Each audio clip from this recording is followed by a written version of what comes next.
Who inspires you? Your mother? Your child? Inspiration comes in many forms, and at WBGU-TV, you inspire us to bring entertaining and educational programming to our region. Get inspired, stay inspired.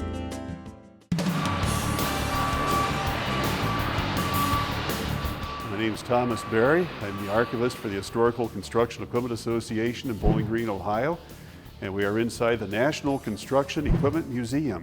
The museum's purpose is to preserve and restore machines that show how each type of construction equipment has evolved over the years.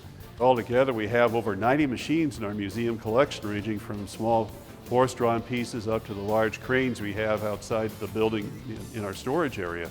The equipment spans roughly from the late 1800s to the mid-1960s. Our volunteers have put in thousands of hours to restore the machines in our collection, just for the joy of seeing these early machines restored to operable condition.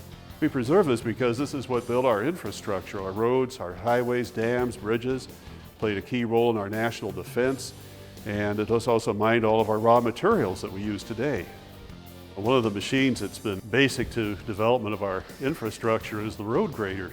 In our museum, we've got one or two road graders that are drawn by horses, and then starting in the 1920s, they adapted them to be powered by small tractors, and then finally the precursors of the self-propelled graders we see today.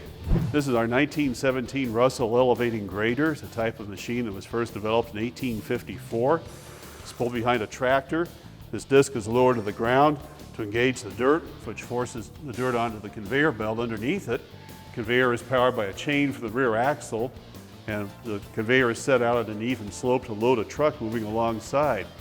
There are much larger machines of this type in use today, but they do exactly the same thing as this. Same idea, radically improved technology. This machinery is what made the world we have today possible. Before we had this type of equipment, all the work of building roads, of building dams, canals, and so forth, all had to be done by hand. Raw materials were mined by hand. I mean, imagine trying to build, say, the interstate highways by hand.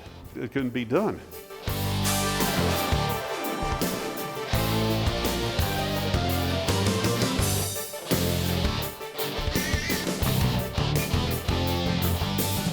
We host our association's annual convention every 3 years, and all of the machines in our collection that are operable will be demonstrated for the public, and people will bring their own equipment in to operate it and demonstrate it for the public. All this equipment that's in the museum gets started up, taken out to the dirt pile or taken out in the field. We pull it, we dig with it, load it. Whatever the machines were used originally is what we're using them for now. They did the job back in the time period, so that's what we're demonstrating is there's a historical nature that this stuff can still operate even though it's 50, 60, 70, sometimes 100 years old. So anything that can move dirt is a great thing here. And that's what we're all about, is moving dirt. You'll have a great time. You'll see stuff that you've never seen before. You'll see stuff that you can't see anywhere else in the country but at a show like this. The museum is open to the general public. Our hours are 1 to 5 weekday afternoons. Admission is $5 for adults. We encourage people to come.